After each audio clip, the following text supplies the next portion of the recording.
हमारी पृथ्वी सौरमंडल का सबसे खास ग्रह है, क्योंकि अब तक इसी पर ही जीवन संभव है। इस समय बहुत से लोगों के मन में ये सवाल तो जरूर आता होगा कि आखिर धरती पर जीवन की शुरुआत कैसे हुई, जबकि सौरमंडल में अन्य 7 ग्रह भी तो मौजूद हैं। अगर आप भी इस सवाल के जवाब की तलाश कर रहे हैं तो बने रहें इस वीडियो में। आज हम जानने वाले हैं धरती की निर्माण और जीवन की शुरुआत कैसे हुई। तो चलिए शुरू करते हैं आज के इस अध्याय को। पृथ्वी की उत्पत्ति और जीवन की शुरुआत। सौरमंडल में स्थित हमारी पृथ्वी को नीले ग्रह के नाम से भी जाना जाता है, क्योंकि यहाँ पर 71% पानी मौजूद है। पृथ्वी के अलावा अन्य किसी ग्रह पर इतनी ज्यादा मात्रा में पानी मौजूद नहीं है, जो कि किसी भी जीवन के लिए अति महत्वपूर्ण तत्व माना जाता है। आपने कई बार सुना ही होगा कि जल ही जीवन है, लेकिन धरती पर यह पानी कब और कहां से आया होगा, जिसने इस पृथ्वी को नीले ग्रह में बदलकर जीवन की शुरुआत की थी। इस सवाल का जवाब जानने के लिए हमें आज से लगभग 4.5 बिलियन साल पीछे जाना होगा, जब न तो पृथ्वी का अस्तित्व था और न ही सूर्य का निर्माण हुआ था। आज से 4.6 अरब साल पहले हमारे सौरमंडल की जगह पर एक विशाल आकार का बादल मौजूद था, जो धूल कणों, खत्म हो चुके तारों, हीलियम और अन्य गैसों के मिश्रण से तैयार हुआ था। इस प्रकार के बादल को न्यूबुला कहा जाता है, जो हमारे आकाशगंगा मिल्की वे के चारों ओर चक्कर लगा रहा था। बीतते समय के साथ साथ उस बादल में गुरुत्वाकर्षण की वजह से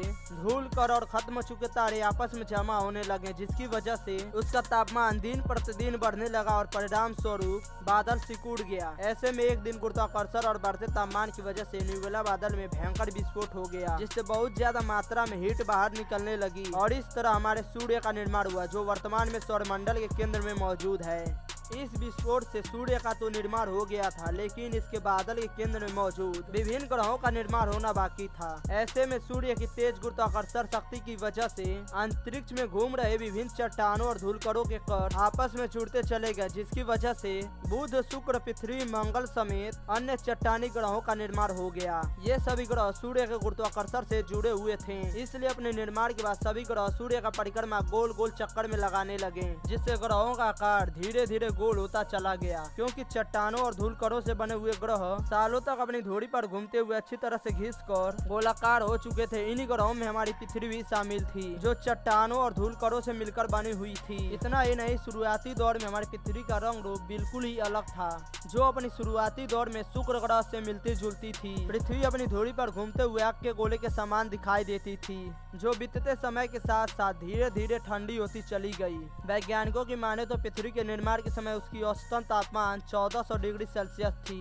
जबकि यहाँ पानी और ऑक्सीजन जैसे जीवनदायक तत्वों का नामो निशान नहीं था। इस दौरान पृथ्वी पर लगातार कई वर्षों तक उल्कापिंडों और क्षुद्र ग्रहों की बारिश होती रही, जिन्होंने पृथ्वी के निर्माण के समय अहम भूमिका निभाई थी। इन उल्कापिंडों और क्षुद्र ग्रहों की वजह से पृथ्वी पर भयंकर विस्फोट हो रहे थे, जिसकी वजह से पृथ्वी की सतह पर गर्म और खौलते हुए लावा के नदियों का निर्माण हो गया।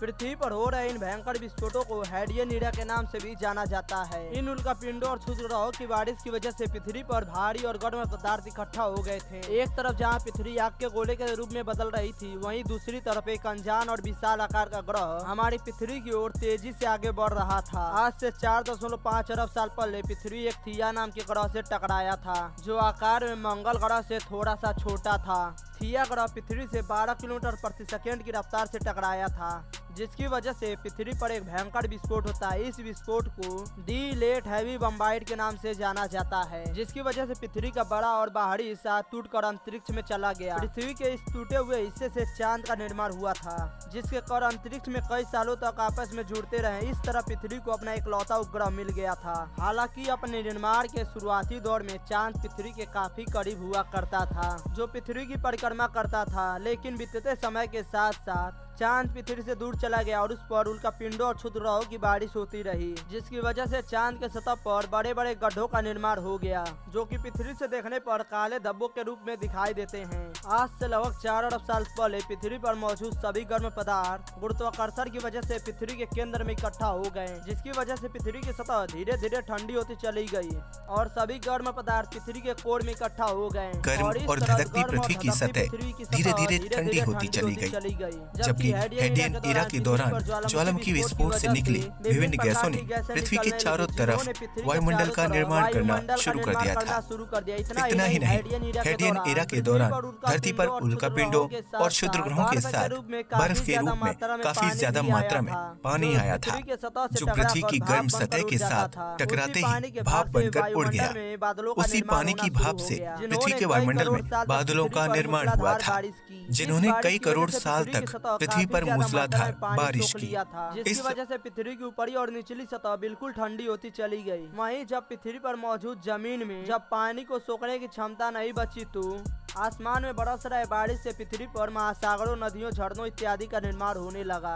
आज से लगभग 3.5 अरब साल पहले पृथ्वी पर मौजूद महासागरों का पानी एसिडिक होने लगा, क्योंकि उस समय पृथ्वी पर उल्का पिंडों की बारिश और ज्वालामुखी विस्फोट हो रहे थे। ऐसे में समुद्रों में मौजूद ज्वालामुखी में विस्फोट होने की वजह से विभिन्न प्रकार के गैसें और अमीनो एसिड बाहर निकलने लगे, जिन्होंने महासागरों के पानी को एसिडिक बनाना शुरू कर दिया। हालांकि समुद्र में हो रही ज्वालामुखी विस्फोट की वजह से जीवन की शुरुआत हुई थी, क्योंकि इसकी वजह से ये कोशिकीय जीव अस्तित्व में आए थे।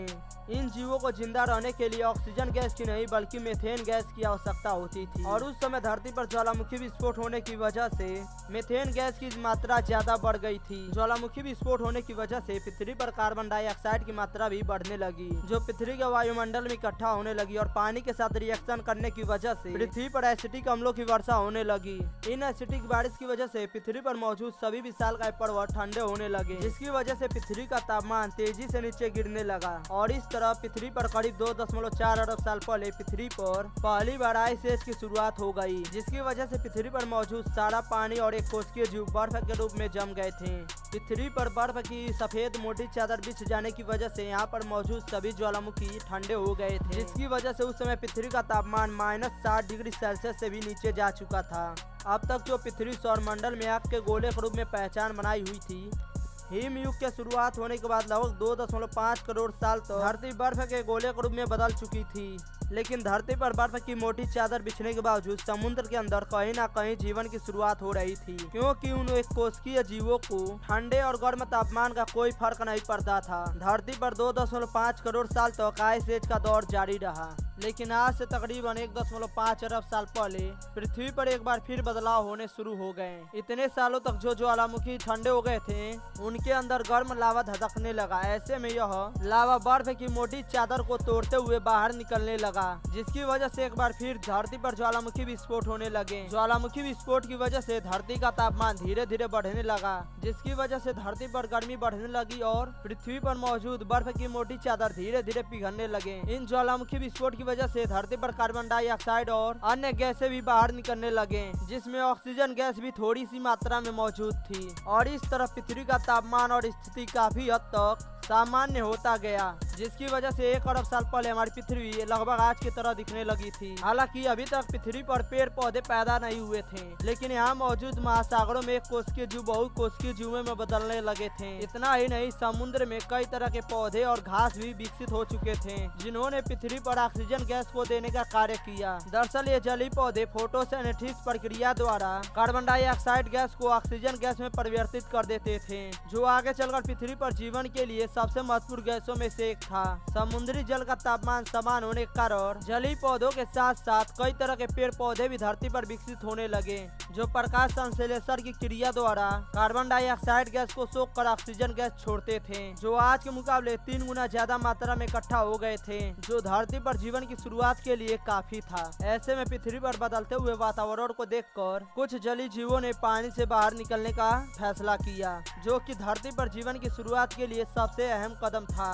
वैज्ञानिकों की माने तो पानी से बाहर निकलने वाले जीवों में पहला कदम मछली का था, जो कि पानी के साथ साथ जमीन पर भी रहने के गुण सीख रहे थे। ऐसे में धीरे धीरे पानी में रहने वाले अन्य जीव भी बाहर निकलने लगे, जिन्हें उभयचर नाम दिया गया था। ये जीव पानी के साथ साथ जमीन पर भी जीवित रह सकते थे।